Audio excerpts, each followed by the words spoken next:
내 오빠가 내가 어릴 때부터 키운 여자를 뺏어갔어. 자, 말해봐. 내가 어떻게 복수해야 할까? 그 말을 듣고 저는 까치발을 들어 그의 뺨에 가볍게 키스하고 그의 소매를 잡아당기며 말했습니다. 화내지 마요. 나 자신으로 보상해줄게. 어때요? 방금 전까지 기세등등하던 그 도련님은 순식간에 귀까지 새빨개졌습니다. 그는 저를 밀쳐내며 차갑게 웃었죠. 내가 어떤 여자를 못 만나겠어? 너같이 병약하고 연약한 애는 공짜로 줘도 안 가져. 그런데 나중에는 그가 저를 졸졸 따라다니며 달래는 겁니다. 착하지, 자기야. 마지막 한 모금만 더 마시자. 다 마시면 사탕 줄게. 수업이 늦게 끝나 막 집에 가려던 참이었습니다. 그런데 불량 학생 몇몇이 길을 막아섰죠.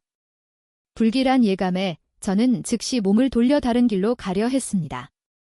하지만 막 돌아서는 순간 저는 사도현과 마주쳤습니다. 노란 가로등 불빛 아래 그는 벽에 기댄 채 담배를 피우고 있었습니다. 나른하면서도 거만한 모습. 눈썹에는 핏자국이 남아있는 것이 방금 누구와 싸운 듯 했죠. 저는 가방끈을 꽉 쥐고 고개를 숙인 채 빠르게 지나갔습니다. 마음속으로 계속 되뇌었죠. 나는 저 사람한테 잘못한 적 없어. 무서워할 필요 없어. 하지만 제가 막 그를 지나치려던 순간 그가 갑자기 입을 열었습니다. 심혜은. 심장이 쿵 내려앉았습니다. 저는 본능적으로 몸을 돌려 도망치려 했지만 그의 손이 휙 하고 날아와 순식간에 저를 벽으로 몰아붙였습니다. 당황한 나머지 제 시선이 그의 눈과 마주쳤습니다. 바로 그 순간 수많은 기억들이 영화 필름처럼 머릿속을 스쳐 지나갔습니다. 알고 보니 이 세상은 학원 로맨스 소설 속이었습니다. 제 오빠인 심도진은 남자 주인공이고 저는 병약하고 단명하는 그의 여동생이었죠. 그리고 지금 저를 가두고 있는 이 남자, 사도현은 바로 악역인 재벌 2세였습니다. 두 사람은 모두 여자 주인공을 사랑했지만 여자 주인공은 제 오빠만을 좋아했습니다. 그래서 사도현은 두 사람을 갈라놓기 위해 온갖 방법을 동원했죠. 오늘 밤 그가 저를 막아선 것도 여자 주인공이 제 오빠와 함께 있다는 것을 알고 저를 이용해 오빠를 협박하여 두 사람을 헤어지게 만들려는 것이었습니다. 원작 소설에서 저는 이곳을 떠난 후 교통사고를 당해 죽게 됩니다. 오빠는 사도현이 모든 일의 원흉이라고 생각하고 그때부터 두 사람은 불구대천의 원수가 되어 서로 죽고 죽이는 싸움을 시작하죠. 여자 주인공은 사도현의 집에서 오랫동안 신세를 졌기 때문에 가족 같은 정과 사랑 사이에서 끝없이 갈등합니다. 결국 반평생의 싸움 끝에야 두 사람은 겨우 함께하게 되죠. 내 오빠가 내가 어릴 때부터 키운 내 예비 신부를 뺏어갔어. 자, 말해봐. 내가 어떻게 복수해야 할까? 사도현의 나른하면서도 사악한 기운이 섞인 목소리가 저를 현실로 끌어당겼습니다. 저는 마음을 굳게 먹고 모든 것을 바꾸기로 결심했습니다. 저는 용기를 내어 그에게 다가가 까치발을 들어 그의 입술에 가볍게 키스했습니다. 사도현의 손에 들려있던 담배가 바닥으로 툭 떨어졌죠. 저는 그의 소매를 살짝 잡아당겼습니다. 화내지 마요. 나 자신으로 보상해줄게. 어때요? 그는 잠시 굳어있다가 갑자기 저를 밀쳐내고 뒤로 물러섰습니다. 누가 너더러 함부로 키스하래? 방금 전까지 거만하고 흉포했던 그 도련님의 귀가 새빨갛게 달아올라 있었습니다. 김이라도 나는 듯한 모습이었죠. 저는 한 걸음 더 다가갔습니다. 사도현, 나 당신 좋아해요. 나랑 사귈래요? 그가 눈을 내리깔고 저를 훑어보더니 차갑게 비웃었습니다. 내가 어떤 여자를 못 만나겠어? 너같이 병약하고 연약한 애는 공짜로 줘도 안 가져. 그 말이 끝나자마자 그의 뒤에서 구경하던 친구들이 즉시 몰려들었습니다. 예쁘나. 내 오빠 여자친구 없어. 도현이 형이 안 사귀어주면 내가 사귀어줄게. 사도현의 안색이 즉시 어두워졌습니다. 그는 고개를 돌려 소리쳤죠. 꺼져. 제 갑작스러운 고백에 사도현의 계획은 틀어지고 말았습니다. 그는 미간을 찌푸리며 떠나려 했고 저는 서둘러 그의 손을 잡았습니다. 사도현, 나 집에 데려다주면 안 돼요? 그는 세상에서 가장 황당한 이야기를 들었다는 듯한 표정을 지었습니다. 너 정신과나 가봐. 내가 너랑 무슨 사이라고 데려다줘? 저는 고개를 숙였습니다. 저도 제가 정말 뻔뻔하다고 생각했죠. 하지만 소설의 줄거리에 따르면 오늘 밤 저는 교통사고를 당하게 됩니다. 직감적으로 그와 함께 가야만 안전할 것 같았습니다. 그의 친구가 끼어들었습니다. 도현이 형, 여자애 혼자 보내는 게 말이 돼? 잠깐 데려다주는 게 뭐 얼마나 걸린다고. 사도현이 그를 힐끗 쳐다봤습니다. 언제부터 그렇게 신사적이었냐? 데려다주고 싶으면 내가 데려다줘. 말을 마치고 그는 발걸음을 옮겨 떠나려 했습니다.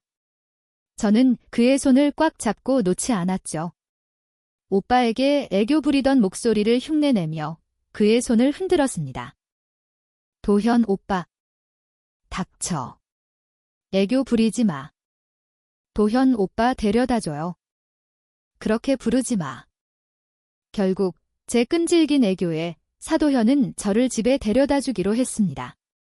저는 안도의 한숨을 내쉬었죠. 하지만 그가 원작에서 사고가 났던 바로 그 길로 가고 있는 것을 보자 마음속에 다시 불안감이 피어올랐습니다. 사도현. 다른 길로 가면 안 돼요? 내비게이션 화면에는 다른 길이 10분 더 걸린다고 나와 있었습니다.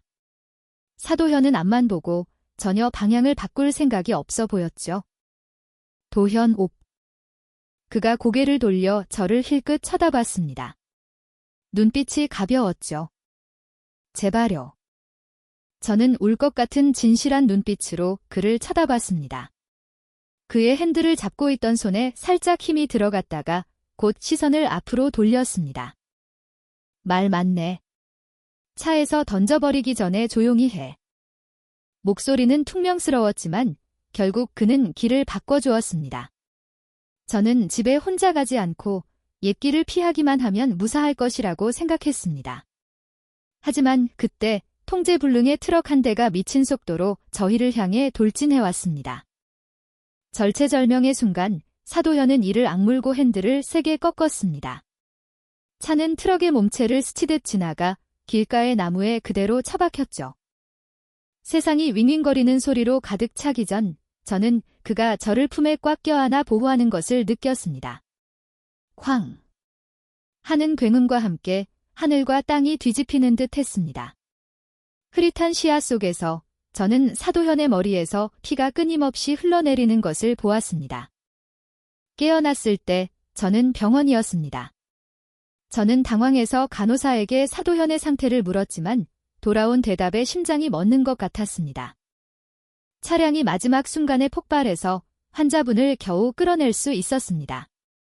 함께 있던 분은 안타깝게도 죄책감이 파도처럼 밀려왔습니다. 저는 베개를 끌어안고 목 놓아 울기 시작했습니다.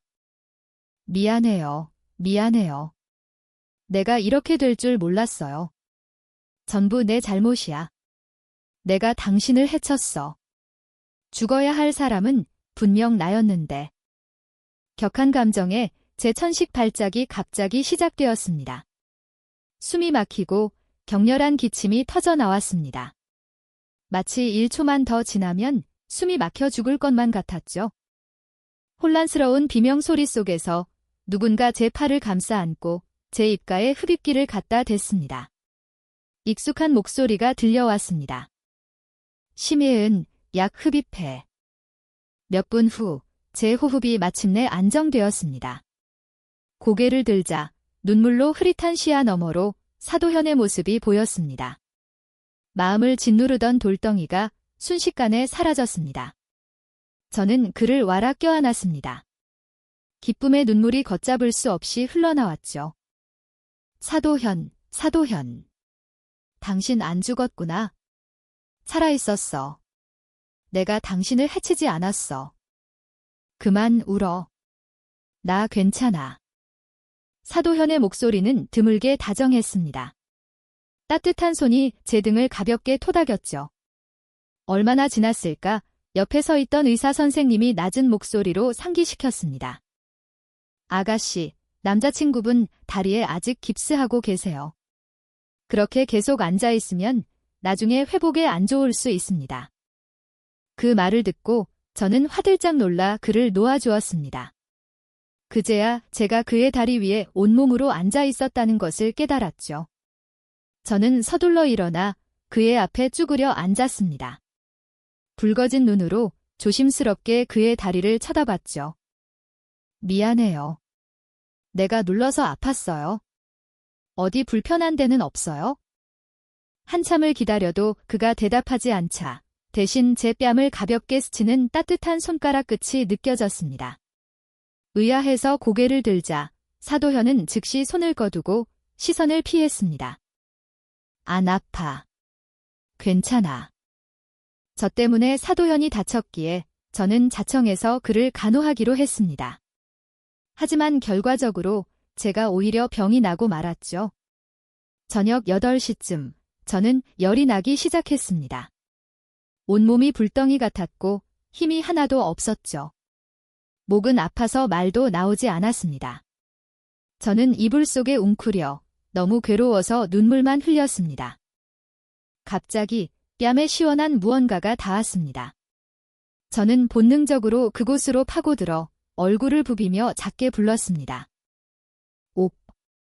하지만 기억 속의 오빠처럼 저를 달래주는 손길은 없었습니다. 대신 제 뺨을 가볍게 꼬집는 손길과 차가운 목소리가 들려왔죠. 심혜은. 너 지금 어떤 오빠를 부르는 거야? 뺨이 꼬집혀서 아팠습니다. 저는 몽롱하게 눈을 떴죠. 눈에 들어온 것은 잔뜩 굳어있는 사도현의 얼굴이었습니다. 서러움이 밀려왔습니다.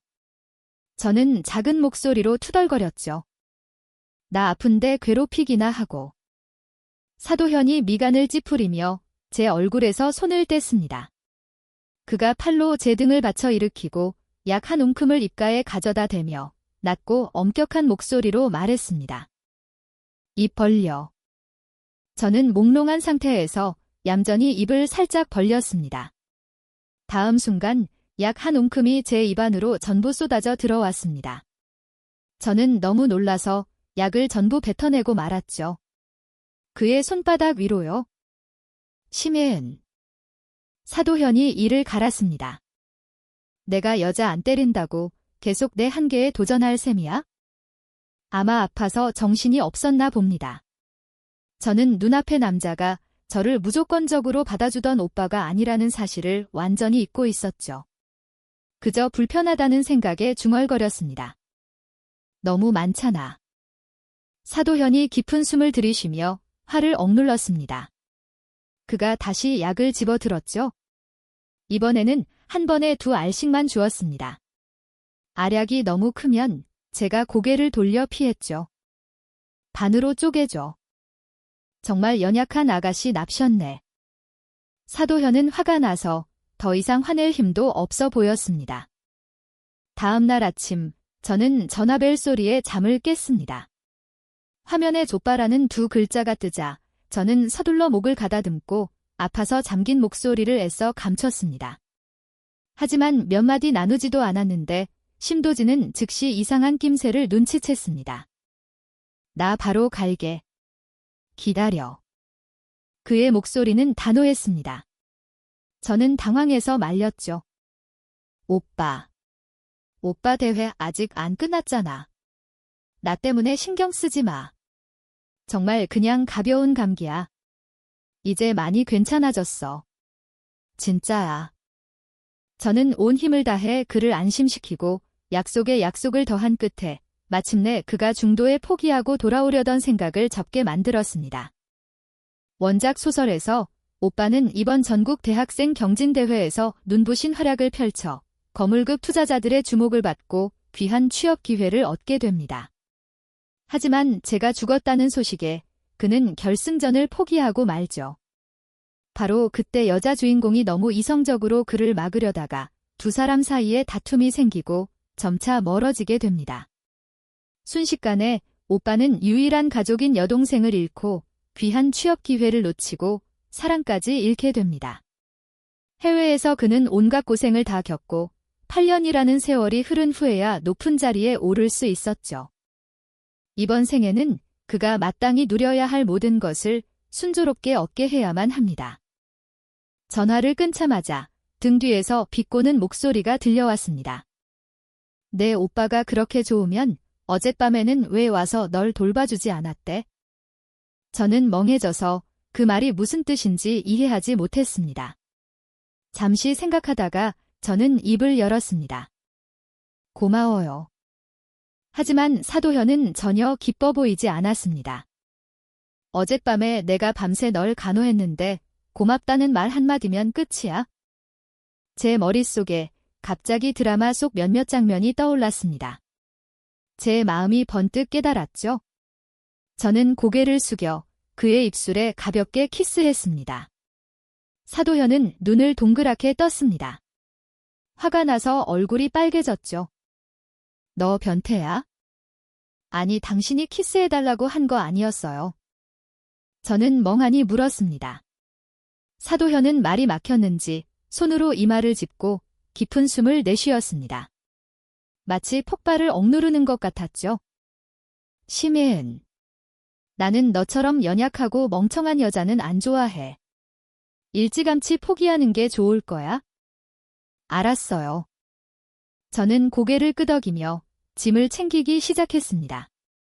어차피 지금 그는 다쳐서 당분간은 오빠와 여자 주인공의 관계를 방해할 힘도 없을 테니까요. 저도 더 이상 그를 한 걸음 한 걸음 감시할 필요가 없었죠. 제가 막병실 문으로 향했을 때 사도현이 갑자기 저를 불렀습니다. 어디가? 학교로요.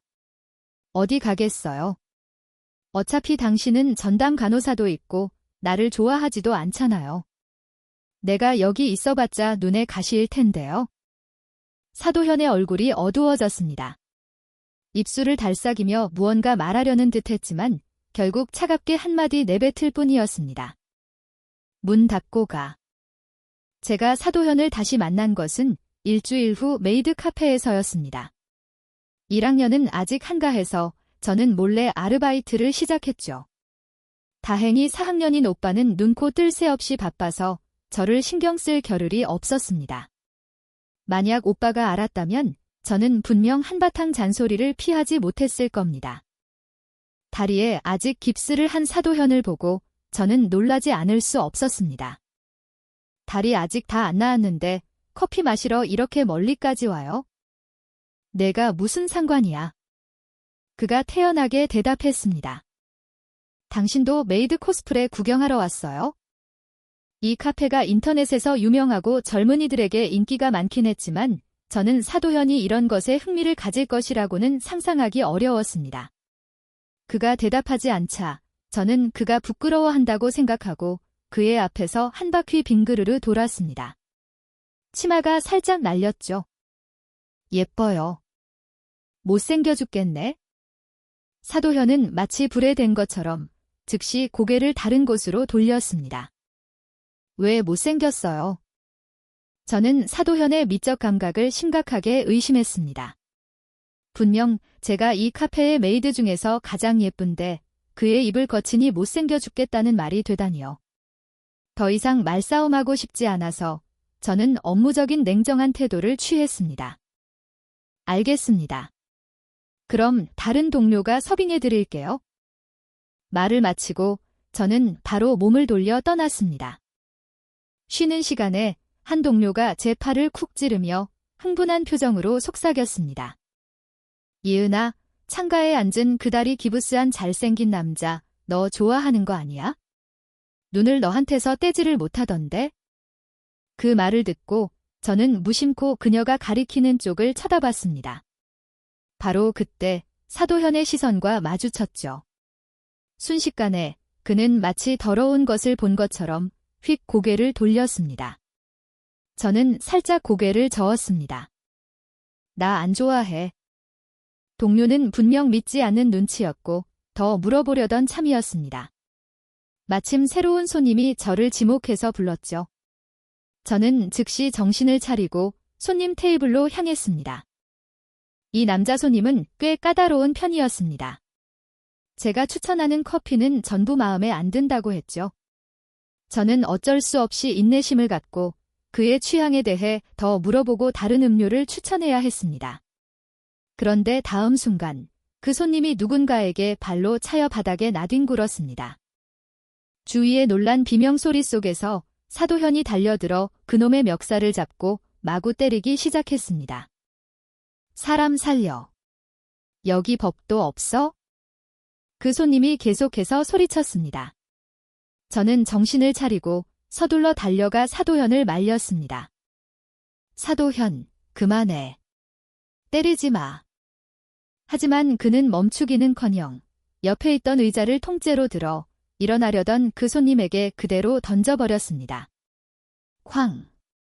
하는 굉음과 함께 상대방은 맞고 쓰러져 더 이상 일어날 수도 없었죠. 그가 또다시 달려들려는 것을 보고 저는 손을 들어 그의 뺨을 그대로 때렸습니다. 사도현, 너 미쳤어. 저는 그가 거만하고 길들여지지 않았다는 것은 알았지만 그가 이렇게 사람을 때리는 것을 직접 본 것은 처음이었습니다. 사도현이 고개를 돌렸습니다. 제가 때린 뺨에는 붉은 자국이 선명했죠. 그의 눈빛은 분노와 억울함으로 가득했습니다. 저놈이 내 치마 밑을 몰래 찍었어. 그가 말했습니다. 그는 몸을 숙여 바닥에 떨어진 휴대폰을 주워 근처 테이블에 던졌습니다. 화면에는 아직 카메라가 켜져 있었죠. 정말 몰래 촬영하고 있었습니다. 저는 그 자리에서 굳어버렸습니다. 손가락 끝이 저려오고 저도 모르게 주먹을 꽉 쥐었죠. 구경하던 손님들은 이 반전을 듣고 즉시 몰카범을 경멸하는 눈빛으로 쳐다봤습니다. 많은 사람들이 휴대폰을 꺼내 촬영하며 인터넷에 올려 저놈을 폭로하겠다고 큰소리쳤죠. 경찰도 마침 도착했습니다. CCTV를 확인한 후 경찰은 사도현의 말이 사실임을 확인했습니다. 증인과 증거가 모두 명백하여 몰카범은 즉시 연행되었습니다. 한바탕 소동이 끝나고 매니저는 저희에게 일찍 퇴근하라고 허락해 주었습니다. 모두가 차례로 떠나고 직원 휴게실에는 저와 사도현 둘만 남았습니다. 사도현. 아까는 내가 오해했어?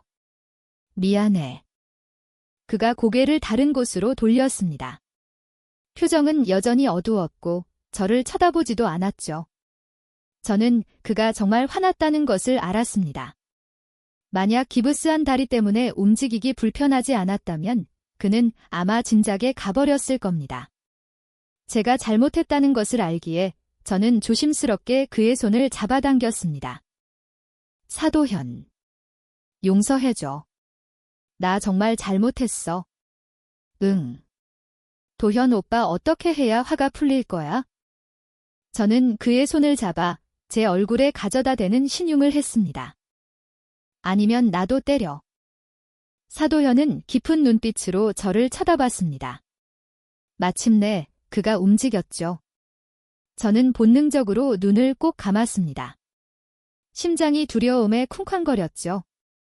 하지만 다음 순간 저는 그의 손에 뒷덜미가 잡혀 거칠게 키스를 당했습니다. 지난번의 가벼운 키스와는 달랐습니다.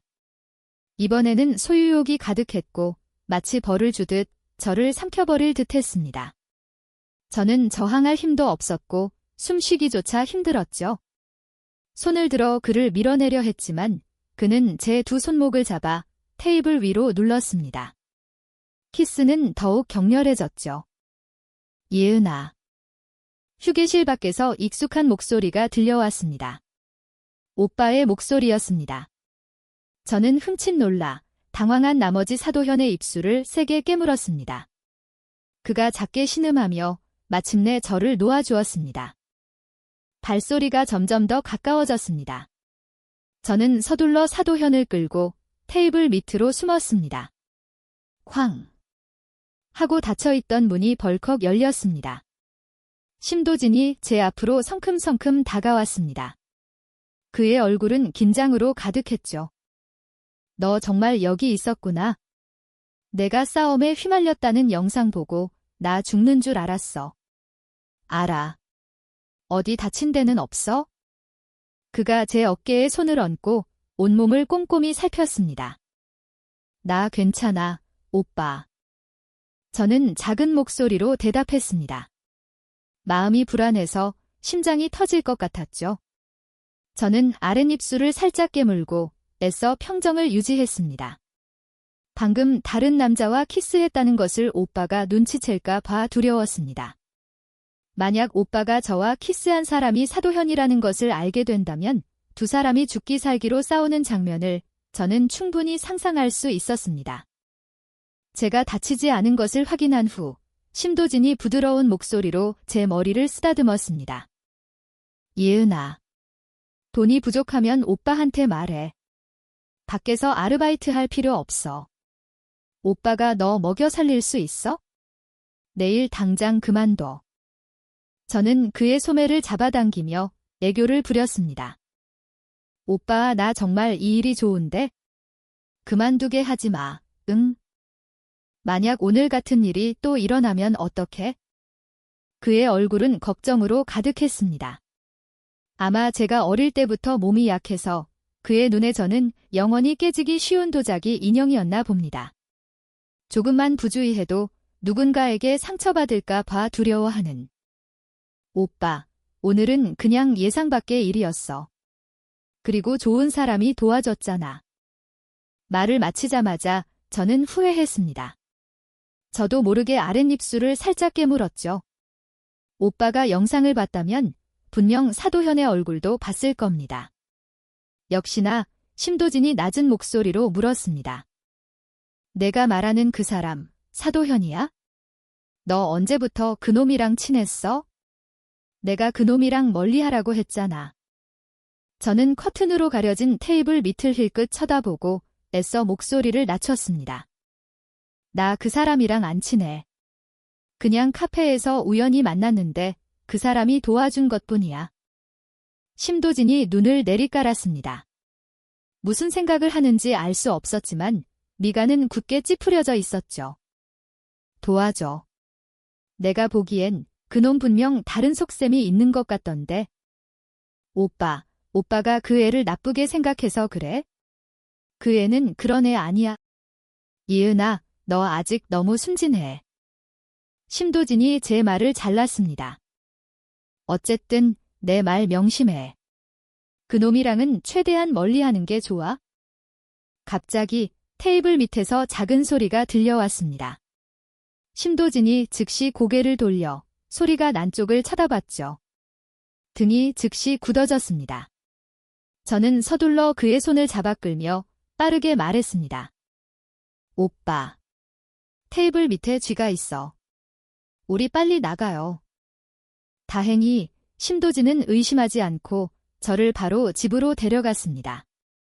작은 거실에는 그의 여행 가방이 아직 풀지도 않은 채 놓여 있었습니다. 분명 그는 집에 도착하자마자 제가 없는 것을 보고 서둘러 저를 찾아 나선 것이었습니다. 배고프지? 오빠가 밥 해줄게. 그가 부엌으로 들어가려던 것을 저는 서둘러 막아섰습니다. 오빠, 방금 도착했는데 좀 쉬어. 우리 배달 음식 시켜 먹어도 되잖아. 괜찮아, 안 피곤해. 요즘 내가 집에 없어서 너 분명 제대로 챙겨 먹지도 않았을 거 아니야? 부모님이 돌아가신 교통사고 이후 그는 저를 돌봐준 유일한 사람이었습니다. 저는 천식과 위장이 약해서 밖에서 파는 많은 음식을 먹지 못했죠. 그래서 그는 아무리 바빠도 매일 저를 위해 요리를 해주었습니다. 학업과 아르바이트를 병행하며 돈을 버는 것 외에 원작 소설에서 저는 그의 가장 큰 짐이자 그가 놓을 수 없는 약점이었습니다. 저 때문에 그의 젊음은 자유롭지 못했고 압박감과 책임감으로 가득 차 있었죠. 부엌 문틀에 기대어 앞치마를 두르고 분주하게 움직이는 그의 뒷모습을 바라보니 마음속 깊은 곳에서 죄책감이 밀려왔습니다. 오빠. 지난 몇 년 동안 나 돌보느라 많이 힘들었지? 사실 나 이제 다 컸는데 혼자서도 잘할 수 있어? 심도진이 고개를 돌렸습니다. 그의 눈빛은 놀라움으로 가득했죠. 무슨 소리 하는 거야, 바보야? 오빠가 동생 돌보는 건 당연한 거잖아. 쓸데없는 생각하지 마. 그러고는 이번 대회의 결과에 대해 이야기해 주었습니다. 높은 상을 받았고 아주 좋은 곳에서 인턴십 제안도 받았다고요. 그의 눈에는 미래에 대한 기대감이 반짝였습니다. 예은아. 비록 부모님은 안 계시지만 오빠도 너한테 좋은 삶을 살게 해줄 능력이 있어. 너는 그냥 아무 걱정 없이 행복한 백수로 살면 돼. 그의 긍정적인 기운에 전염되어 제 기분도 점차 밝아졌습니다. 저는 그의 연애사에 대해 장난을 치기 시작했죠. 오빠. 이제 정식으로 미래의 형수님을 소개해줘야 하는 거 아니야? 알았어. 조만간 너 데리고 가서 만나게 해줄게. 아늑하고 작은 레스토랑에서 저는 다시 송서하를 만났습니다. 원작 소설의 여자 주인공답게 그녀는 부잣집 아가씨의 정석이었습니다. 예쁘고 똑똑하고 첫눈에 호감을 갖게 만드는 매력이 있었죠. 여자아인 저조차도 그녀가 아주 매력적이라고 생각했습니다. 예은아. 이건 작은 선물이야. 마음에 들었으면 좋겠다. 저는 너무 기뻐서 멍해진 채 두 손으로 선물을 받았습니다. 얼굴은 꽃처럼 활짝 피었죠. 고마워요, 형수님. 옆에서 물을 마시던 심도진이 면목은 뿜을 뻔했고 송서하 역시 부끄러워서 얼굴이 빨개졌습니다. 저는 서둘러 말을 고쳤죠. 아, 고마워요, 서하 언니. 그때의 분위기는 따뜻하고 조화로웠습니다. 초대받지 않은 손님이 나타나기 전까지는요. 사도현이었습니다. 그때서야 저는 카페에서 있었던 일 이후로 며칠 동안 그를 보지 못했다는 것을 깨달았습니다. 아직 부상에서 회복 중일 거라고 생각했는데 이렇게 빨리 회복해서 이 타이밍에 나타날 줄은 몰랐죠. 우리 네 사람이 막자리에 앉은 지 얼마 되지 않아 그가 곧장 다가와 제 옆에 앉았습니다. 그리고는 송서하를 보며 희미하게 웃었죠. 누나, 우연이네요. 저 여기 앉아도 되죠? 송서하는 잠시 당황했지만 거절하기도 뭐했습니다. 그녀가 재빨리 소개했죠. 도현아, 이쪽은 내 남자친구 심도진. 이쪽은 도진 씨 여동생 심예은이야. 알아. 우리 친하잖아. 안 그래, 예은아? 사도현은 저를 보며 웃는 둥 마는 둥 한 표정을 지었습니다. 테이블 밑에서는 제 손이 이미 그의 손에 꽉 잡혀 있었죠. 여기까지 나를 노리고 온 건가? 오빠와 송서하에 탐색하는 듯한 시선 아래 저는 서둘러 사도현의 손을 꼬집으며 어색하게 웃었습니다. 예전에 제가 몰카를 당할 뻔했는데 도현 학생이 도와준 적이 있어요. 아는 사이긴 한데 그렇게 친하지는 않아요. 오빠가 즉시 말을 이었습니다. 사도현.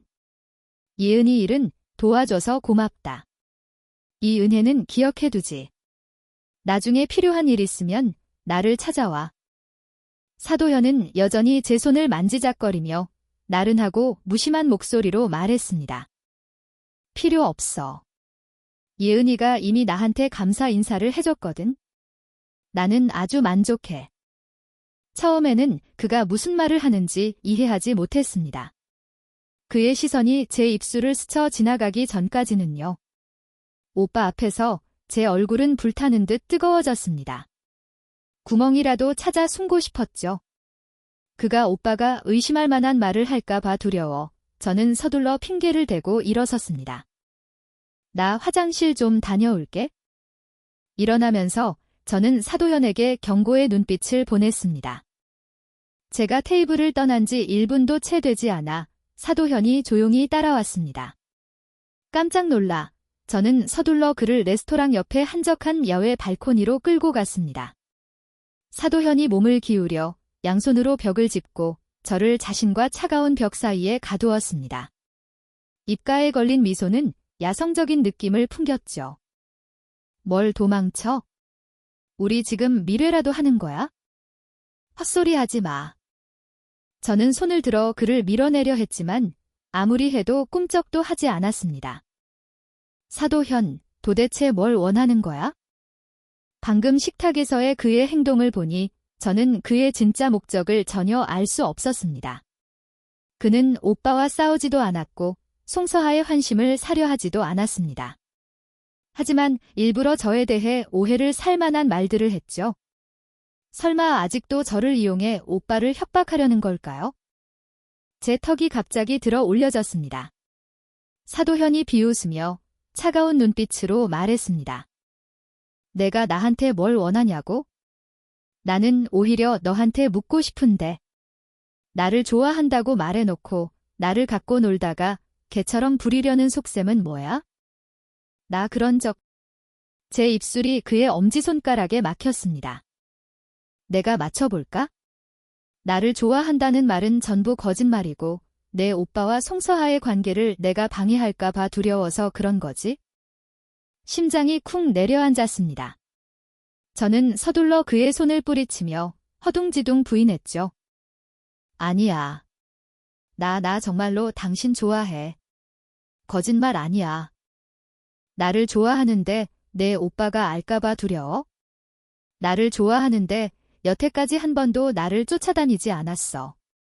나를 좋아하는데 내 번호조차 따려고 하지 않았다고? 저는 쏟아지는 질문에 정신이 아찔해졌습니다. 예전에 너무 어중간하게 행동했던 것이 후회되기 시작했죠. 그의 의심과 기대로 가득 찬 눈빛을 마주하며 제 머리가 빠르게 회전했습니다. 다음 순간 저는 그의 옷깃을 끌어내려 그의 입술에 세게 키스했습니다. 우리 오빠는 당신에 대해 편견이 있어? 오빠가 당신을 때릴까 봐 무서웠어. 내가 더 마음 아플까 봐이 그리고 당신이 나를 안 좋아한다고 했잖아. 쫓아다니다가 더 미움받을까 봐 무서웠어. 사도현의 눈빛이 점차 부드러워졌습니다. 그 안의 빛이 더욱 밝아지는 것 같았죠. 정말 그렇게 생각했어? 저는 고개를 끄덕였습니다. 하지만 마음속으로는 의심으로 가득했죠. 그가 내 말을 이렇게 신경 쓴다고? 설마 내 어설픈 고백 몇 마디에 정말 마음이 흔들린 건가? 말도 안 돼. 원작 소설에 따르면 송서하가 그의 인생의 유일한 빛, 절대 대체할 수 없는 존재인데. 나는 너를 싫어하지 않아? 너는 당당하게 나를 쫓아다녀도 돼. 나는 내 오빠한테 맞는 거 두렵지 않아. 네. 사도현. 그가 고개를 숙였습니다. 얼굴은 여전히 익숙한 거만함을 띠고 있었지만 목소리는 믿을 수 없을 만큼 부드러웠습니다. 예은아. 너한테 키스하고 싶어. 심장이 미친 듯이 뛰고 머릿속이 텅 비었습니다. 완전히 멍해져서 아무런 반응도 하지 못했죠. 사도현이 저를 품에 안고 키스해왔습니다. 이가 그의 입술에 의해 부드럽게 열리고 달콤하면서도 뜨거운 키스가 저를 감쌌습니다. 마치 모든 것을 빼앗으려는 듯 온몸이 나른해지고 저항할 수 없을 정도로 저려왔습니다. 귓가에는 두 사람의 거친 숨소리만 들려왔죠. 사도현. 너 죽고 싶어. 익숙하고 분노에 찬 외침이 들려왔습니다. 심장이 쿵 하고 내려앉았습니다. 고개를 돌리기도 전에 사도현은 신도진에게 멱살을 잡혔습니다. 묵직한 주먹이 그의 얼굴에 그대로 날아들었죠. 그가 비틀거리며 뒤로 물러섰고 입가에서 즉시 피가 흘러내렸습니다. 하지만 그의 눈에 담긴 분노는 사그라들지 않았고 그는 또다시 때리려 달려들었습니다. 저는 당황해서 사도현의 앞을 막아섰습니다. 오빠, 때리지 마. 내가 원해서 그런 거야. 내가 원해서? 심도진의 얼굴이 굳어졌습니다. 설마 너 저놈이랑 사귀는 거야? 그의 불타는 듯한 시선을 마주하며 저는 살짝 고개를 저었습니다. 아니, 아직 안 사귀어. 뜻밖에도 그 대답은 오빠를 더욱 화나게 만들었습니다. 그가 눈을 부릅뜨고 소리쳤습니다. 이 자식. 내가 내 동생을 꼬드겼구나. 아무것도 모르는 애를 이용해서 무슨 짓을 하려고. 나한테 복수하고 싶으면 나한테 와. 왜 내 동생을 이용해? 사도현이 입가에 피를 닦아내고 저를 자기 등 뒤로 끌어당겼습니다. 그의 목소리는 낮지만 단호했죠. 나는 예은이를 이용하지 않아. 나는 그녀를 좋아해. 그가 나를 좋아한다고 처음으로 말한 순간 저는 흠칫 놀라 그의 소매를 잡아당기며 다시 한번 확인했습니다. 사도현, 나 정말 좋아하는 거야? 그가 눈을 내리깔고 살짝 고개를 끄덕였습니다. 응, 좋아해. 하지만 나 아직 당신 쫓아다니지도 않았는데. 사도현이 대답하기도 전에 심도진이 저를 세게 자기 쪽으로 끌어당겼습니다. 그가 관자놀이를 누르며 깊은 숨을 내쉬고 폭발하려는 분노를 억눌렀습니다. 예은아, 정신 차려. 저놈은 널 속이는 거야? 나랑 같이 집에 가자. 사도현이 다시 제 다른 손을 잡고 놓지 않았습니다. 내가 무슨 근거로 내가 그녀를 속인다고 말하는 거지? 두 사람이 또다시 싸울 것 같자 머리가 어지러워지기 시작했습니다. 모든 소리가 먹먹해졌죠. 제가 그들을 말리려고 입을 열려던 순간, 다음 순간 눈앞이 캄캄해졌습니다. 깨어났을 때 저는 병원 침대에 누워 있었습니다. 눈에 가장 먼저 들어온 것은 거뭇한 수염과 핏발선 눈으로 가득한 심도진의 얼굴이었습니다. 예은아, 어디 불편한 데는 없어? 그의 표정을 보니 심장이 누군가에게 꽉 쥐어진 것처럼 아팠습니다. 불길한 예감이 들었죠. 오빠, 나 왜 이래? 그가 제 얼굴을 부드럽게 쓰다듬으며 애써 안심시키는 미소를 지었습니다. 괜찮아. 그냥 가벼운 병이야. 작은 수술만 하면 돼. 하지만 그의 미소는 고통스러울 정도로 일그러져 있었습니다. 저는 차마 그 거짓말을 파헤칠 수 없었지만 마음속으로는 이미 답을 알고 있었습니다. 저는 꿈속의 흐릿한 기억들을 떠올렸습니다. 줄거리가 바뀌었지만 그 병은 사라지지 않았던 것입니다. 저는 뇌해면상 혈관종이라는 진단을 받았습니다. 제가 교통사고를 피하고 사도현의 마음을 진심으로 바꾸게 되자 남자 주인공과 여자 주인공 사이의 장애물은 다른 인물로 옮겨갔습니다. 바로 송서하의 쓰레기 같은 아버지였죠. 그는 송서하를 심도진과 헤어지게 하고 다른 남자와 결혼시키기 위해 제 목숨을 구할 수 있는 유일한 의사를 이용해 그녀를 협박했습니다. 제가 오빠에게 얼마나 중요한 사람인지 알기에 송서하는 조용히 모든 것을 받아들였습니다. 자신이 마음이 변한 것처럼 연기했죠.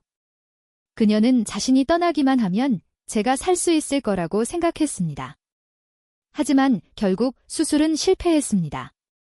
제가 수술대 위에서 죽던 바로 그날 송서하는 다른 남자와 화려한 조명 아래 결혼식을 올렸습니다. 모든 것이 두 사람 모두에게 가장 가슴 아픈 순간으로 끝났죠. 그리고 몇 년이 흐른 후에야 심도진이 성공의 정점에 올랐을 때 두 사람은 사랑과 증오 사이에서 다시 얽히게 됩니다. 그래서 제 죽음은 정해진 결말이었습니다. 수술을 하든 하지 않든 바꿀 수 없었죠. 오빠, 나 언제 수술해? 내일. 저는 입술을 깨물고 깊은 숨을 들이쉬었습니다. 태어나서 처음으로 저는 이 세상을 창조한 사람에게 욕을 하고 싶어졌습니다. 사람들은 사는 것만으로도 충분히 힘든데 좀 달콤한 사랑을 하게 해줄 수는 없는 건가? 꼭 이렇게 많은 고통을 겪게 해야만 하나? 조연의 목숨은 목숨도 아닌가? 나를 만든 건 그저 주인공들을 괴롭히기 위해서인가? 오빠, 나 수술 안 할래. 취소할 수 없어? 예은아, 착하지. 수술만 하면 괜찮아질 거야. 저는 오빠가 그렇게 저를 달랠 줄 알았습니다. 저도 원작 소설에서 이 수술을 집도할 의사를 모시는 것이 얼마나 어려운지, 얼마나 많은 어려움을 겪어야만 그가 수술을 해주기로 했는지 알고 있었습니다. 오빠는 제가 함부로 행동하는 것을 절대 허락하지 않을 겁니다. 하지만 만약 정말 죽어야 한다면 저는 그 죽음이 의미 있기를 바랐습니다. 삭제된 한 문장처럼 조용히 사라지고 싶지 않았습니다. 다음 날 아침 수술대에 오르기 2시간 전 저는 태어나서 처음으로 심도진과 크게 다투었습니다. 오빠. 오빠가 결혼식 깽판 치러 가지 않으면 나 수술 안 할 거야. 이은아, 칼 내려놔. 오빠 말 좀 들어. 그의 눈빛은 애원으로 가득했습니다. 거의 제 앞에 무릎을 꿇을 기세였죠. 저는 고집스럽게 고개를 저었습니다. 오빠랑 서하 언니 분명히 서로 사랑하잖아. 왜 언니가 다른 남자랑 결혼하는 걸 그냥 지켜만 봐? 심도진의 눈이 붉어졌습니다. 목소리가 절망으로 잠겨 있었죠. 나는 그녀가 원하는 삶을 줄 수 없어. 그녀는 부잣집 아가씨고 나랑 사귀는 건 그냥 장난이었을지도 몰라. 예은아. 나한테는 이제 너밖에 없어. 오빠 말 좀 들어줘. 응? 저는 목이 메었지만 애써 말을 이었습니다. 언니는 오빠를 속이는 거야. 오빠는 나를 믿어야 해. 언니한테는 사정이 있어. 오빠처럼 똑똑한 사람이 왜 언니가 갑자기 오빠를 사랑하지 않게 됐는지, 왜 내 수술 날짜가 언니 결혼식 날짜랑 겹치는지 한번 생각해봐. 그는 그 자리에 굳어 서 있었습니다. 그의 눈에 의심의 빛이 스치기 시작했죠. 저는 마지막 일격을 가했습니다. 만약 오빠가 가지 않으면 오빠는 평생 언니를 놓친 걸 후회하게 될 뿐만 아니라 나까지 잃게 될 거야. 마침내 저는 그를 결혼식에 가도록 설득했습니다.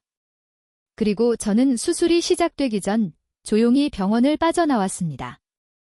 저는 한 번 더 도박을 하고 싶었습니다. 만약 수술을 하지 않는다면 며칠이라도 더 살 수 있지 않을까? 심도진과 사도현에게 예약 이메일을 보내고 저는 하이청으로 가는 비행기를 탔습니다. 오늘이 제 인생의 마지막 날이라는 마음으로 한 번도 가보지 못했던 남자 모델 바로 향했습니다. 처음으로 대담한 짓을 해봤죠. 저는 제가 꿈꿔왔던 모든 스타일의 남자 모델들을 불렀습니다. 저는 왼쪽에는 부드러운 오빠 스타일, 오른쪽에는 나쁜 남자 스타일을 끼고 한 손으로는 조각처럼 잘생긴 모델의 복근을 만지작거리며 입으로는 눈물을 펑펑 쏟았습니다. 흑흑흑 이렇게 맛있는 걸 먹어본 적이 없는데? 아직 해보고 싶은 게 너무 많은데? 사도현이랑 한번 자보고 죽었어야 했는데. 나중에 누구 손에 들어갈지 생각하면 너무 아까워 죽겠어. 옆에 앉은 나쁜 남자 스타일의 모델이 어쩔 줄 모르는 표정으로 저를 쳐다봤습니다. 누나 왜 울어요? 저희가 뭐 잘못했어요? 저는 혀 꼬부라진 소리로 대답했습니다. 사실 저는 사도현을 아주 좋아했습니다. 깨닫기 전부터 저는 그의 얼굴에 끌렸죠. 거만하고 잘생기고 차갑지만 위험한 냄새를 풍기는 외모부터 분위기까지 전부 제 취향이었습니다. 단지 저는 그가 송서하를 좋아하고 또 오빠와 적대적인 관계라는 것을 알았기 때문에 그때는 그저 훔쳐보기만 할 뿐 감히 다른 생각은 하지 못했습니다. 나중에 줄거리를 기억해낸 후에는 그저 편의를 위해 그에게서 약간의 이득을 취했을 뿐 그가 진심으로 저를 신경 쓸 것이라고는 생각하지 않았습니다. 그런데 제가 몇 마디 달래는 말을 하자 그가 정말로 낚일 줄은 몰랐죠. 단지 제가 그를 먹을 기회는 더 이상 없다는 것이 아쉬울 뿐. 생각할수록 슬퍼져서 저는 배를 끌어안고 엉엉 울었습니다. 옆에 앉은 나쁜 남자 스타일의 모델이 제 등을 가볍게 토닥였습니다. 누나, 내가 누나랑 자줄까? 원해요. 부드러운 오빠 스타일의 모델도 지지 않았습니다. 누나, 저도 괜찮은데? 저를 선택해주세요. 저는 눈물을 닦고 왼쪽, 오른쪽을 번갈아 쳐다보며 한참을 고민했습니다. 1초의 고민 끝에 저는 두 사람의 손을 잡고 신나서 선언했습니다. 언니가 둘 다 가질게. 바로 그때 등 뒤에서 익숙하고 차가운 목소리가 들려왔습니다. 심혜은. 내 취향, 정말 대단하네. 저는 휙 돌아봤습니다. 사도현이 서 있었죠. 그의 얼굴은 어두웠고 칠흑 같은 눈동자는 마치 사람을 죽일 듯 했습니다. 몽롱했던 머리가 즉시 맑아졌습니다. 저는 벌떡 일어나 도망치려 했지만 한 걸음도 떼기 전에 하늘과 땅이 빙글빙글 돌고 눈앞이 캄캄해졌습니다. 저는 정신을 잃었죠. 쓰러지면서 저는 땅에 닿지 않았습니다. 단단하고 따뜻한 품에 안겼죠. 예은아. 길고 끝없는 어둠 속에서 저는 항상 누군가 우는 소리를 들었습니다. 가끔은 분노와 저주가 섞인 목소리도 들려왔죠. 심예은, 이 파렴치한 사기꾼아. 내 첫 키스를 훔치고 내 마음을 훔쳐놓고 이제 와서 그냥 가버리겠다고? 내가 말하는데 어림도 없어. 내가 감히 죽으면 내가 내 오빠를 죽을 때까지 괴롭힐 거야. 다리를 부러뜨리고 손을 잘라버릴 거라고. 송서하라. 그 여자는 늙은이한테 시집보내서 평생 다시는 못 만나게 할 거야. 죽어서도 내가 그들 뼈가루를 각각 다른 곳에 뿌려서 영원히 다시는 못 만나게 할 거야. 내가 저주하는데 그들은 죽고 다시 태어나도 영원히 함께 할 수 없을 거야. 저는 화가 나서 미칠 것 같았습니다. 심장이 찢어지는 듯 했죠. 마침내 겹겹이 쌓인 어둠을 뚫고 소리쳤습니다. 닥쳐. 너 악마야? 눈을 뜨자마자 저는 누군가에게 꽉 껴안겼습니다. 저를 자기 피와 살에 녹여버릴 듯 강력한 포옹이었습니다. 심혜은. 심혜은. 잠기고 흐느끼는 목소리. 저를 부르는 그 소리 하나하나가 제 심장을 찢는 듯 했습니다. 복잡한 감정이 담겨 있어 저도 울고 싶어졌죠. 뜨거운 눈물 한 방울이 제 목에 떨어져 피부를 타고 흘러내렸습니다. 너무 뜨거워서 심장이 쿵 하고 내려앉는 것 같았습니다. 사도현. 저는 힘겹게 그의 이름을 불렀습니다. 목소리는 바람이 목구멍을 스치는 것처럼 잠겨 있었죠. 바로 그때 그가 제 어깨를 세게 물었습니다. 너무 아파서 눈물이 즉시 터져 나왔습니다. 그의 모든 감정이 그 이빨 자국을 통해 제게 그대로 전해지는 듯 했습니다. 두려움, 당황, 분노, 억울함, 고통스러운 그리움, 그리고 불타는 사랑. 미안해, 사도현. 그가 이를 놓았습니다. 붉게 충혈된 눈은 맹렬하게 타오르는 불꽃 같았죠. 그가 한 글자 한 글자 으르렁거렸습니다. 그 말 듣고 싶지 않아. 저는 그가 제가 보낸 예약 이메일을 읽었다는 것을 알았습니다. 사실 그 안에는 별 내용이 없었죠. 그저 제가 한 번도 진심이 아니었고 단지 그를 유혹하는 척하며 그가 오빠와 송서하의 관계를 방해하지 못하게 하려 했다는 몇 줄의 글뿐이었습니다. 저는 사과하고 나중에 그가 정말 사랑하는 여자를 만나기를 바란다고 썼죠. 하지만 지금 그의 눈을 보니 저는 분명히 알았습니다. 더 이상 다른 여자는 없다는 것을. 저는 그의 얼굴을 들어 올려 손바닥으로 감쌌습니다. 한 글자 한 글자 또렷하고 진심으로 말했죠. 사도현. 나 당신 좋아해. 그의 표정은 흉포하고 긴장되어 있었습니다. 한 번만 더 나를 속이면 내가 너를 죽여버릴 거야. 저는 눈물 속에서 웃음을 터뜨렸습니다. 그럴 수 있겠어? 그가 아랫입술을 깨물었습니다. 그의 눈은 마치 폭풍우가 몰아치는 하늘 같았죠. 그러고는 이를 갈며 말했습니다. 그럼 나 자신을 죽여서 지옥까지 너를 따라갈 거야. 다행히 3개월 후 저는 여전히 살아있었습니다. 사도현에게 듣기로 하이청에서 저를 찾은 후 그는 즉시 최첨단 의료 장비를 갖춘 전용기로 저를 해외로 옮겼다고 합니다. 제가 며칠 동안 혼수 상태에 빠져 있는 동안 그는 미친 듯이 전 세계의 최고 의료진을 찾아다녔죠. 치료 계획을 세운 후 의사들은 모두 성공률이 높다고 낙관했습니다. 하지만 수술 후 저는 깨어나지 않았죠. 심지어 몇 번은 의사들이 사망 선고를 하고 응급처치를 중단하기도 했습니다. 하지만 사도현은 제가 죽지 않았다고 고집하며 계속해서 치료를 강요했죠. 그 광기 어린 집착이 저를 저승문턱에서 몇 번이나 끌어냈던 것입니다. 그는 아무렇지 않게 말했지만 저는 그가 얼마나 미쳐 날뛰었을지, 얼마나 절망했을지 상상할 수 있었습니다. 우리 오빠는 내가 해외로 나간 거 알아? 제가 나지막이 물었습니다. 사도현이 대답했죠. 그때는 내가 깨어날지 몰라서 아직 말하지 않았어. 그냥 내 이메일 계정으로 정기적으로 안부 메일만 보냈어. 다행이었습니다. 제가 병원을 떠나면서 심도진에게 보낸 이메일은 유언이 아니라 수술하기 싫어서 잠시 여행 좀 다녀올게라는 내용이었으니까요. 그는 분명 걱정했겠지만 적어도 절망하지는 않았을 겁니다. 저는 고개를 들어 사도현의 입술에 가볍게 키스했습니다. 예전에는 우리 오빠 엄청 싫어했으면서 지금은 왜 이렇게 세심해요? 그가 살짝 눈썹을 치켜올리며 입꼬리를 올렸습니다. 당연히 형님한테 잘 보여야지. 나중에 형님이 우리 결혼 허락 안 해주면 어떡해? 형님. 그 호칭에 저는 놀리려던 참이었습니다.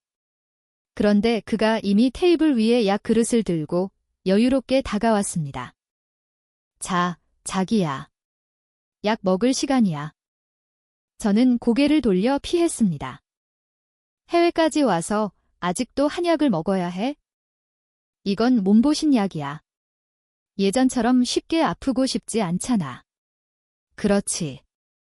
저는 마치 쓴 약을 먹은 것처럼 얼굴을 찡그렸지만 반박할 수 없었습니다. 그의 말이 맞았죠. 저는 어쩔 수 없이 눈을 감고 큰 면모금을 꿀꺽 삼켰습니다.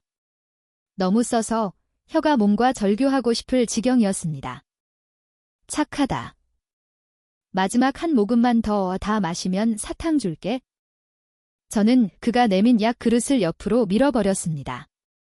됐어. 안 마셔. 그러고는 다른 곳으로 도망쳤죠. 사도현은 포기하지 않고 계속해서 저를 쫓아다니며 억지로 마시게 했습니다. 저는 화가 나서 머리가 터질 것 같았죠. 그래서 마지막 한 모금을 입에 머금고 그를 덮쳐 입으로 전달했습니다. 맛있어. 사도현이 웃으며 고개를 저었습니다. 정말 어린애 같네? 저는 흥 하고 콧방귀를 뀌고 입에 사탕 한 알을 넣어 쓴맛을 달랬습니다. 사도현이 저를 끌어당겨 자기 무릎 위에 앉히고 귓가에 속삭였습니다. 달아. 저는 그를 힐끗 쳐다봤습니다. 마음속으로는 정말 쓸데없는 걸 묻네라고 생각했죠. 내가 한번 맛봐. 말이 끝나자마자 그가 고개를 숙여 제게 키스했습니다. 제 입안에 쓴맛이 막 가시려던 참에 그가 다시 약 냄새를 가져왔습니다. 저는 화가 나서 그를 마구 때렸지만 그는 재빨리 제 두 손을 잡아 머리 위로 눌러 저항하지 못하게 했습니다. 입술과 혀가 얽히고 사탕이 이 사이에서 녹아내렸습니다. 부드럽고 달콤해서 심장이 저려왔죠. 그 달콤한 향이 점차 사라질 때 그의 키스는 천천히 제 목으로 그리고 쇄골로 내려왔습니다. 모든 것이 통제불능 상태가 되기 시작했죠. 저는 서둘러 애원했습니다. 사도현. 나 아직 환자야. 좀 자제해. 그가 제 목에 머리를 묻었습니다. 목소리가 잠겨 있었죠. 착하지, 자기야. 나 너무 힘들어. 내가 좀 만져줘. 그가 말하는 것이 무엇인지 분명히 느끼자 제 얼굴이 즉시 붉어졌습니다. 하지만 호기심을 참을 수가 없었죠. 결국 제가 조금만 시도해보자 그는 더욱더 요구해왔습니다. 저는 부끄럽고 화가 나서 말했습니다. 나 할 줄 몰라. 사도현이 다시 제 귓가에 가까이 다가왔습니다. 그의 목소리는 유혹적이고 위험했습니다. 괜찮아. 착하게 있어? 내가 손잡고 가르쳐 줄게. 해외 병원에서 한 달간 더 관찰을 받고 완전히 회복되었다는 것을 확인한 후에야 사도현은 저를 귀국시켜 주었습니다. 저를 보자마자 오빠 심도진의 눈은 붉게 충혈되어 있었습니다. 마치 혼내고 싶으면서도 차마 그러지 못하는 듯 했죠. 결국 그는 저를 한 번 꽉 껴안았습니다. 예은아. 다음에 또 이런 미친 짓 하면 오빠한테 정말 맞는 줄 알아? 저는 서둘러 손을 들어 항복하며 다시는 그러지 않겠다고 약속했습니다. 그가 지난 3개월 동안 거의 무너질 뻔할 정도로 걱정했다는 것을 알기에 저는 계속해서 사과하고 그를 위로했습니다. 그런데 옆에 있던 누군가가 참지 못하고 말했죠. 아는 거 이제 충분하지 않아. 사도현이 즉시 저를 자기 쪽으로 끌어당겨 품에 꽉 껴안았습니다. 심도진의 얼굴이 굳어졌습니다. 내가 내 동생을 안는데 내가 무슨 상관이야? 사도현이 일부러 놀렸습니다. 형님, 결혼도 하셨으면서 남자와 여자 사이에 지켜야 할 예의를 모르세요? 비록 동생이라도 거리를 좀 둬야 하는 거 아니에요? 심도진은 말이 막혔는지 주먹을 꽉 쥐었다가 다시 풀었습니다. 결국 차갑게 째려보며 소리쳤죠. 누가 내 형님이야. 8천도 안 되는 놈이 함부로 아는 척하지 마. 옆에 서 있던 송서아가 부드럽게 미소 지으며 사도현을 변호하려 했지만 오빠의 눈에 모든 일은 사도현이 일으킨 것이었습니다. 저를 죽게 만들고 그를 미치도록 고통스럽게 만들고 이제 와서 뻔뻔하게 동생 남편 행세를 하려 하니. 그래서 심도진은 거의 옛날의 불구대천의 원수관계로 돌아갈 뻔했습니다. 소설의 설정을 깨뜨린 후 우리 모두는 더 이상 줄거리에 얽매인 영혼 없는 NPC가 아니었습니다. 우리는 우리 자신의 삶을 선택할 수 있었죠. 심도진과 송서아는 함께 사업을 시작했습니다. 아주 잘 어울리는 강력한 커플이었죠. 그리고 저와 사도현은 캠퍼스에서 달콤한 연애를 시작했습니다. 제 친구들은 아무도 제가 사도현과 사귈 것이라고는 상상하지 못했습니다. 심지어 어떤 친구는 사도현이 송서아의 마음을 얻지 못해서 오빠에게 복수하기 위해 저와 사귀는 것이라는 애절한 드라마 한 편을 쓰기도 했죠. 사도현은 그 말을 듣고 즉시 반박했습니다. 얼굴이 솥뚜껑처럼 검어졌죠. 나는 송서아 안 좋아해. 그냥 누나처럼 생각했을 뿐이야. 저는 그를 반신반의하며 눈을 가늘게 뜨고 쳐다봤습니다. 하지만 예전에 당신이 서아 언니가 어릴 때부터 키운 당신 예비 신부라고 했잖아요. 사도현은 즉시 붕어처럼 고개를 저었습니다. 그건 옛날에 어른들이 장난으로 한 말이야. 나중에 소문이 퍼져서 다들 내가 누나를 좋아하는 줄 알았어. 사실 나 자신도 그렇게 생각했었어. 하지만 너를 만난 후에야 그 감정이 완전히 다르다는 것을 깨달았어. 뭐가 다른데요? 저는 호기심에 고개를 기울여 물었습니다. 사도현이 제 귓가에 가까이 다가왔습니다. 그의 목소리는 낮고 웃음기가 어려 있었죠. 누나가 내 오빠랑 사귀는 걸 알았을 때 그냥 체면이 좀 깎이는 기분이었지. 마음이 아프거나 질투가 나지는 않았어. 하지만 다른 놈이 너를 쫓아다니려는 것만 봐도 미치도록 짜증이 나 너를 꼭꼭 숨겨서 나만 보고 싶어져. 그리고 나는 너한테만 욕정이 생겨. 너를 안고 싶고 키스하고 싶고 더 과한 짓도 하고 싶어져. 그의 눈빛이 점점 더 위험해졌습니다. 마치 불이라도 붙을 듯 했죠. 저는 서둘러 손을 들어 항복했습니다. 알았어, 알았어. 믿을게. 그만 말해. 제가 방금 그가 말한 그 욕정을 분명히 느꼈기 때문입니다. 서둘러 일어나 도망치려 했지만 다시 그의 품에 안겨 빠져나갈 수 없는 흉곽에 갇히고 말았습니다. 착하지, 자기야. 내가 진 내 빚은 이제 다 갚았으니 이제 내가 진 빚을 받을 차례야. 내가 무슨 빚을 졌다고요? 사도현. 그가 저를 번쩍 안아들고 침실로 향했습니다. 내가 남자 모델 부른 거 나 아직 똑똑히 기억해. 그날 너 둘 다 원한다고 했잖아. 취향도 참 대단하지.